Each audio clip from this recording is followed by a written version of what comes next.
बिस्मिल्लाहिर्रहमानिर्रहीम अस्सलाम वालेकुम। आज हमने 7.4 जो है वो करनी है। उसका क्वेश्चन नंबर 1 ये है, कहता है क्या करें हम कम्यूट करें ए क्रॉस बी और बी क्रॉस ए को, और फिर बताएं कि ये जो ए क्रॉस बी और बी क्रॉस ए है ये परपेंडिकुलर टू ए और बी है कि नहीं।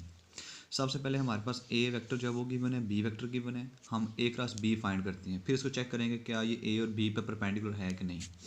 ए क्रॉस बी का फार्मूला मैंने लिखवाया था, लिखेंगे आई जे के, ठीक है। उसके बाद हम क्या करते हैं, इसका डिटरमिनेंट हम कैसे ओपन करते हैं। पहला एलिमेंट लिखते हैं वो आ रहा है आई, फर्स्ट रो फर्स्ट कॉलम को छोड़ के बाकी का डिटरमिनेंट हम फाइंड करते हैं, जैसे फर्स्ट ईयर में किया था। इन दोनों को मल्टीप्लाई करेंगे, आएगा 1। इन दोनों को मल्टीप्लाई करके उनका साइन चेंज करके लिखना होता है। ये आएगा माइनस और माइनस 1 को मल्टीप्लाई करें, आ जाएगा 1, तो उसका साइन चेंज करके लिखेंगे, आ जाएगा -1। फिर माइनस सेकंड वाला नंबर, अब फर्स्ट और सेकंड कॉलम छोड़ना है। इन दोनों को मल्टीप्लाई करेंगे तो आ जाएगा 2। इन दोनों को मल्टीप्लाई करके इनका साइन चेंज करेंगे, ये आएगा -1, तो उसको लिख देंगे +1 प्लस जे प्लस के। अब इन दोनों को मल्टीप्लाई करें, आएगा -2। इन दोनों को मल्टीप्लाई करें, आएगा 1, तो उसका साइन चेंज करके लिख देंगे -1। ये आएगा 1 - 1 0 आई आ जाएगा। इन दोनों को ऐड करेंगे 3j, इन दोनों को -3 के यूनिट वेक्टर आ जाएगा। अब हमने चेक करना है क्या ये ए क्रॉस बी जो है ए और बी पे परपेंडिकुलर है कि नहीं। अब दो ये भी वेक्टर आपके पास आ रहा है, ए भी वेक्टर है जो हमारे पास गिवन है, बी भी वेक्टर है। तो दो वेक्टर परपेंडिकुलर कब होते हैं, अगर उनका डॉट प्रोडक्ट इक्वल टू 0 हो। तो यानी हमने डॉट प्रोडक्ट लेके चेक करना है क्या ये परपेंडिकुलर हैं कि नहीं है। तो मैंने इनका सिंपल डॉट प्रोडक्ट ले लिया, पहले ए के साथ लिया है, A dot A cross B, A vector की वैल्यू लगाई है, dot A cross B vector की वैल्यू लगा दिया। इनका डॉट प्रोडक्ट कैसे लेते हैं, आई वाले को आई से मल्टीप्लाई करते हैं, जे वाले कोएफिशिएंट को जे से मल्टीप्लाई करते हैं, के वाले कोएफिशिएंट को के वाले कोएफिशिएंट के साथ मल्टीप्लाई करते हैं। तो ये आ जाएगा 0। यानी ये क्या शो होगा कि ए जो है वो perpendicular to A cross B है। सिमिलरली हम इस अब बी के लिए चेक करते हैं, बी के साथ डॉट प्रोडक्ट ले लें, सेम सिंपल वैसे ही। तो इसका भी आंसर 0 आ गया। तो यानी बी जो है वो क्या है, परपेंडिकुलर है ए क्रॉस बी पे। अब हम फाइंड करते हैं बी क्रॉस ए के, फिर हम उसको चेक करेंगे क्या वो परपेंडिकुलर है कि नहीं ए और बी पे।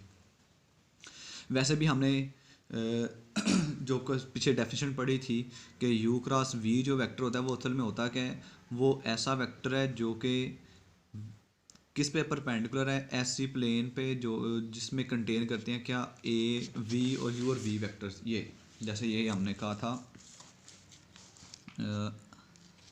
हाँ जी, इसकी डायरेक्शन यू क्रॉस वी की जो डायरेक्शन है ना, एन यूनिट वेक्टर हमें बताता है perpendicular to the plane of U and V. यानी ये ए और बी जो है ना वो ए क्रॉस बी पे हर दफ़ा परपेंडिकुलर होंगे। अब हम चेक करने लगे हैं बी क्रॉस ए को। बी क्रॉस ए फाइंड करेंगे। बी क्रॉस ए कैसे फाइंड करना है, पहले ऊपर आपने आई जे के लिखना है, पहले आप बी के कोएफिशिएंट लिखने हैं। बी के कोएफिशिएंट क्या आ रहे हैं, आई वाला कोएफिशिएंट उसमें आ रहा है 1, जे वाला कोएफिशिएंट आ रहा है -1, के वाला कोएफिशिएंट आ रहा है 1।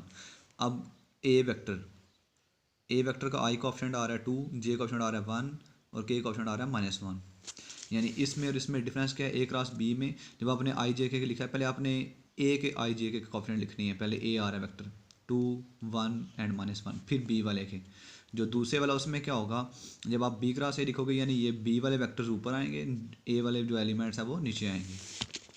ये अब इसका आप डिटरमिनेंट ओपन करें जैसे पहले किए, पहले आई लिखेंगे, इन दोनों को मल्टीप्लाई करें, आ जाएगा 1। इन दोनों को मल्टीप्लाई करके साइन चेंज करके लिखेंगे -1 माइनस जे।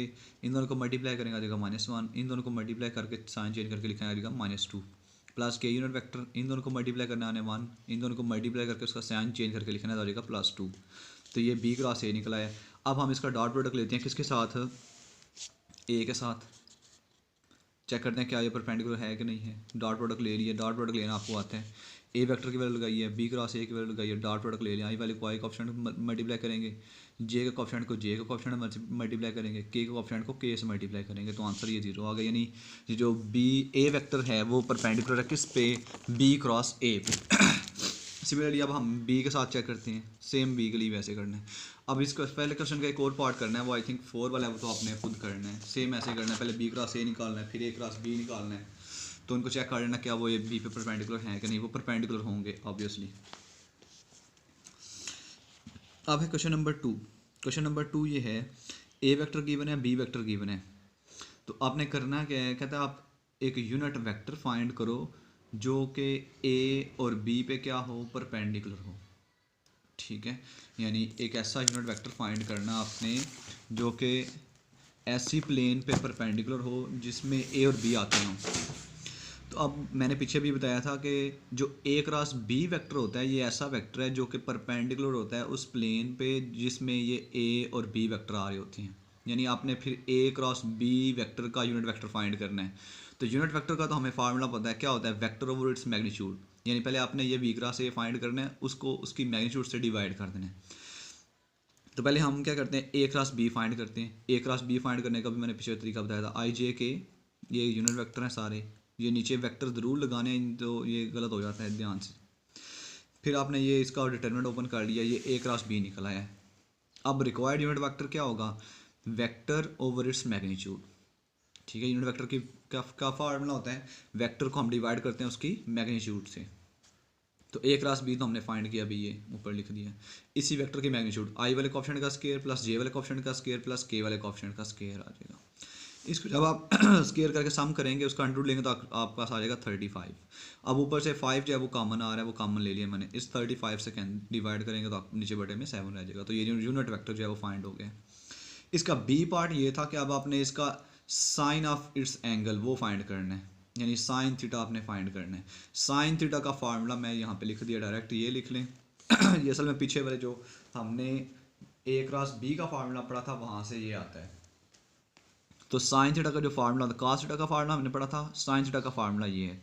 अब ये थोड़ा सा ध्यान रखना है कि वो बहुत दफ़ा सिर्फ ये लिखता है कि ए और उसने वेक्टर दिए होते हैं और कहता है क्या करो आप इसका कोसाइन एंगल फाइंड करें। कोसाइन का मतलब होता है कॉस, ये जो कोसाइन है इसका मतलब है कॉस। तो कभी वो कहता है साइन, इसका साइन एंगल फाइंड करें। तो इस साइन का फार्मूला क्या है, sine theta is equal to A cross B की मैग्नीट्यूड ओवर ए की मैग्नीट्यूड बी की मैग्नीट्यूड। ए क्रॉस बी की तो मैग्नीट्यूड भी हमने ऊपर फाइंड की है 35, वो तो ठीक है। अब बाकी रह किसकी गई है, ए वेक्टर की मैग्नीट्यूड और बी वेक्टर की मैग्नीट्यूड, उन दोनों की मैग्नीट्यूड फाइंड करनी है। मैग्नीट्यूड फाइंड करने का आपको फार्मूला पता है, आई वाले कोएफिशिएंट का स्क्वायर प्लस जे वाले कोएफिशिएंट का स्क्वायर प्लस के वाले कोएफिशिएंट का स्क्वायर, उसका अंडर रूट 7 आ जाएगा। बी वाले को लगा दो, इसमें आप वैल्यू पुट कर दो, पुट इन 1 1 में पुट करेंगे तो आपके पास ये sine theta is equal to किसको आ जाएगा, ऊपर ए क्रॉस बी की वैल्यू मैग्नीट्यूड की वैल्यू आ रही है 35, वो पुट कर दी है। ए की वैल्यू, ए की मैग्नीट्यूड की वैल्यू आ रही है 7 अंडर रूट, ये बी की मैग्नीट्यूड जो आ रही है वो अंडर रूट 26 आ रही है। अब ये 7 जो है 35 से हम कैंसिल करेंगे, ऊपर आ जाएगा 5, तो ये 5 ओवर अंडर रूट 6 आ जाएगा। सेकंड क्वेश्चन भी सेम सारा ऐसे ही करना है, वो भी सेम यही है। मैं क्वेश्चन एक दफ़ा सारा बुक से देख के बता देता हूँ आपको। क्वेश्चन यही है कि आपने क्या करना है, एक ऐसा वेक्टर फाइंड करना है, यूनिट वेक्टर फाइंड करना है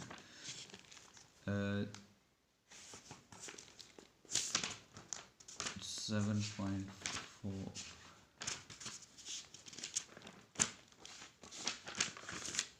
हाँ जी, ये फाइंड अ यूनिट वेक्टर, एक यूनिट वेक्टर फाइंड करें टू द प्लेन, ऐसी प्लेन पे कंटेनिंग ए एंड बी, जो कि ए और बी को कंटेन करता है। वो मैंने स्टार्ट पे डेफिनेशन यही लिखी थी ए क्रॉस बी की, कि ए क्रॉस बी जो है उसमें जो एन यूनिट वेक्टर होता है वो क्या होता है, परपेंडिकुलर होता है किस पे, ऐसी प्लेन पे जिसमें ए और बी जो है लाई करते हैं। तो आपने क्रॉस प्रोडक्ट निकालना है क्रॉस बी, तो उसका यूनिट वेक्टर आपने फिर फाइंड कर लेना है। नहीं जी, अब है एरिया ऑफ पैरेललोग्राम। पैरेललोग्राम क्या होता है, जिसमें आमने सामने वाली साइड्स जो हैं वो आपस में पैरेलल होती हैं। पैरेलल होती हैं, बाज़ दफ़ा इक्वल भी होती हैं, लेकिन वो पैरेलल ज़्यादा बेहतर जो इसमें पैरेललोग्राम के लिए है। असल में इक्वल तब होती है जब वो स्क्वायर आ रहा हो हमारे पास, तो ठीक है। तो पैरेललोग्राम क्या होती है, ऐसी लाइन, ऐसी फिगर जिसमें आमने सामने वाली साइड्स जो हैं वो पैरेलल होती हैं। ठीक है, इसका स्क्वायर होना ज़रूरी नहीं है, क्योंकि इसको इस डायरेक्शन में भी लिखा जा सकता है। स्क्वायर में तो ये होता है ना, हर एंगल 90 का होता है, इसमें हर एंगल 90 का होना ज़रूरी नहीं होता। ये पैरेललोग्राम है। अब पैरेललोग्राम में एरिया का फार्मूला क्या होगा, दो वेक्टर हमारे पास होने चाहिए, एक ये यू वेक्टर, दूसरा वी वेक्टर। तो इनका क्रॉस प्रोडक्ट लेके उसकी मैग्नीट्यूड लेंगे तो आपके पास एरिया निकल आएगा। क्वेश्चन नंबर 4 का एक ही पार्ट करना है आपने, ए बी सी डी दिया हुआ है, कहता है आपने क्या करना है, इस ये 4 वर्सेस दिए हुए हैं पैरेललोग्राम के, तो आपने करना है क्या, इस से जो पैरेललोग्राम बनती है उसका एरिया फाइंड करना है। जैसे ये मैंने यहाँ पे फिगर बनाई है, एक वर्टेक्स उसका ए है, बी है, सी और डी है। सी जैसे जहाँ पे मर्जी जो अपने पॉइंट लिखना है वो लिख दें।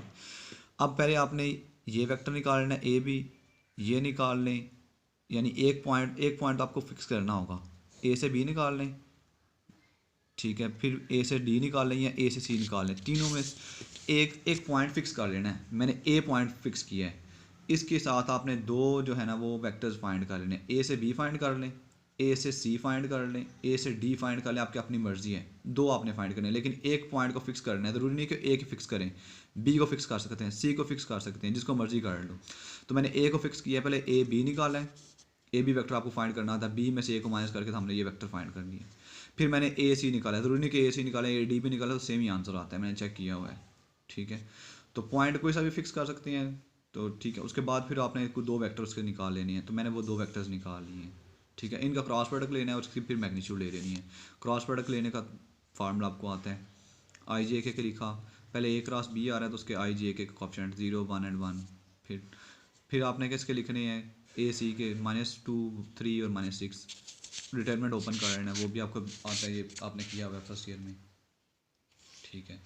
ये A cross B, A B cross A C निकला है। अब आप इसकी मैग्नीट्यूड निकालेंगे, एरिया इज इक्वल टू इस वेक्टर की मैग्नीट्यूड। मैग्नीट्यूड का फार्मूला क्या होता है, आई वाले का स्केयर प्लस जे वाले का स्केयर प्लस के वाले का स्केयर, के वाले का ऑप्शन का स्केयर उसका अंडर रूट, तो ये अंडर रूट 89 आ जाएगा। आज के लिए ये इंशाल्लाह नेक्स्ट लेक्चर में बाकी करेंगे। अल्लाह हाफिज़।